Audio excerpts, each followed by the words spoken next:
good morning, or afternoon, or evening.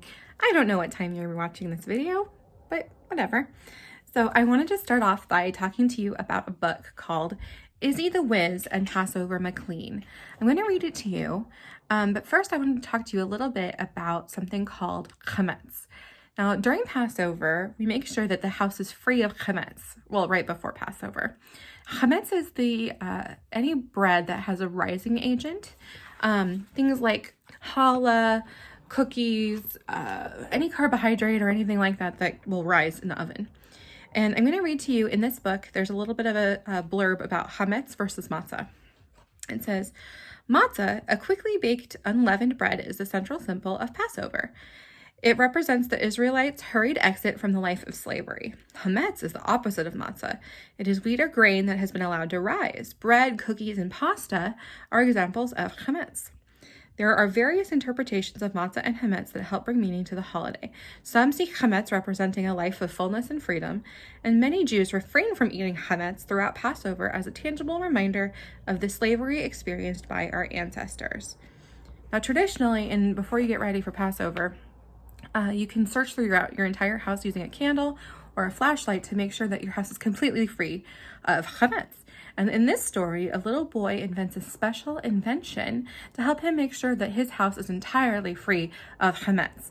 But something always goes wrong. So, again, this is the book, Izzy the Whiz, by Yale Mermelstein. Here's the cover. I will read the book like this, and then I will show you the pictures. All right. Izzy the Whiz is so busy. He is tweaking with beakers that bubble and fizz, inventing machines that can think, blink, and talk, machines of your dreams that can wiggle and walk.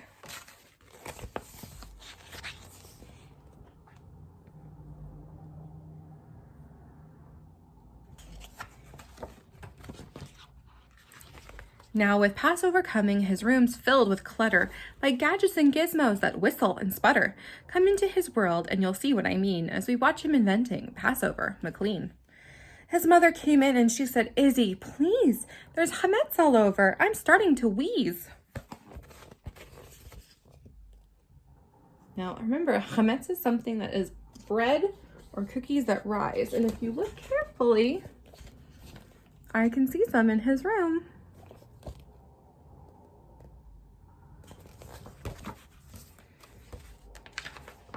The rooms are still swarming with cookies and bread. That mouse in the corner is nibbling a shred. There's cake in your closets and crumbs in your shoes. Do you blame me for having pre-Passover blues? Dear Izzy, I need to lie down in my head.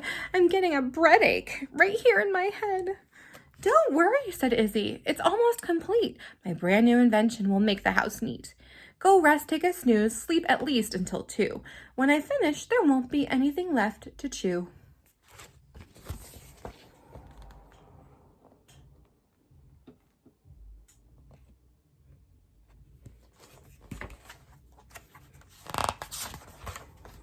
A squeak and a twiddle, 4 drops of red ink, a tweak and a fiddle.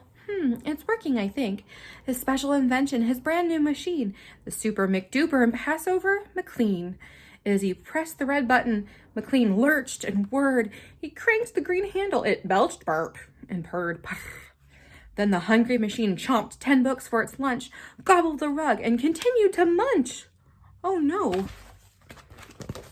It's eating more than the chametz. Uh-oh.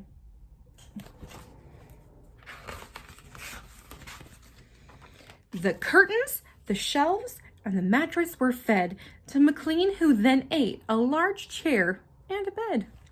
They whirled and they swirled and they curled up inside, where the crumbs were all cleaned and the toys washed and dried. Maybe it is working.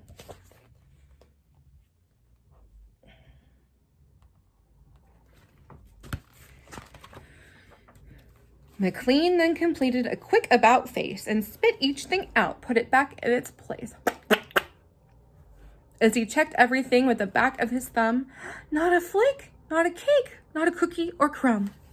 Everything went back to normal, and it's all clean and no chametz anywhere. Then he tugged and he lugged his machine down the stairs, and he parked it right next to the dining room chairs. Now Izzy would clean up the living room too. It would make his mom dizzy what Izzy could do.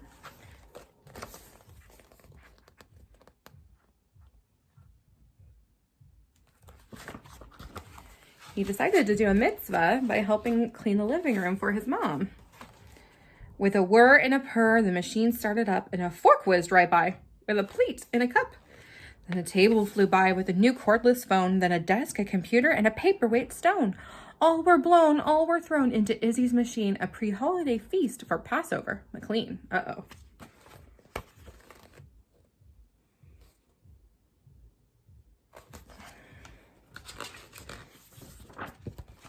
But oh my, what is this?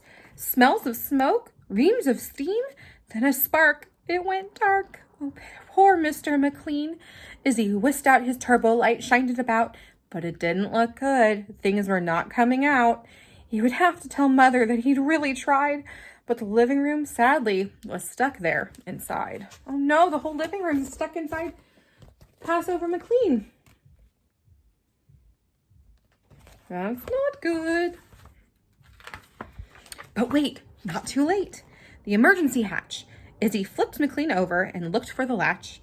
He pulled out his super knife screwdriver tool. He checked in his book for the malfunction rule. He turned a few screws and he twisted the knife. Then a wink and a blink and McClean came to life. Izzy pressed the red button, emergency 2, and then out of the hatch, the whole living room flew. That's him working on it. And that's the...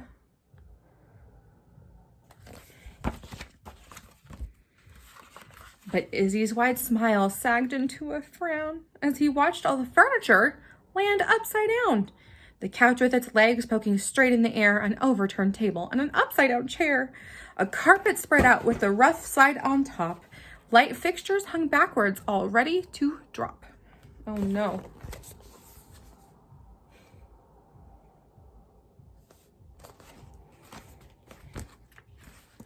Just then he heard slippers pad into the room. "Oh, Izzy," said Mother. He shivered with gloom. He looked at his watch. It was just 1:15. His mom was too early. She looked at the scene. "Oh, goodness," she said, "but I must go back in. I have to lie down, and I can feel my head spin. I thought I was better," she said with a frown, "but I'm clearly not well. The whole room's upside down." What a tizzy, thought Izzy. Oh, I forgot to show you the picture. Silly me. There's Mom. She looks pretty tired and I'm frustrated. What a tizzy, thought Izzy. Things couldn't be worse. As soon as Mom left, Izzy jammed on reverse, and reverse did the trick that McClean was so slick and turned the whole room right over. Oh, and did it real quick. Thank goodness. See, now everything is right side up again. And the house gleamed and sparkled. The room was so bright when they sat down to Seder on Passover night. "No cookies or crumbs," said his mom, "not a shred. It's Passover clean, not a speck of real bread. How beautifully dusted, how wonderfully clean. Thanks to him," Izzy said as he winked at McClean. The end.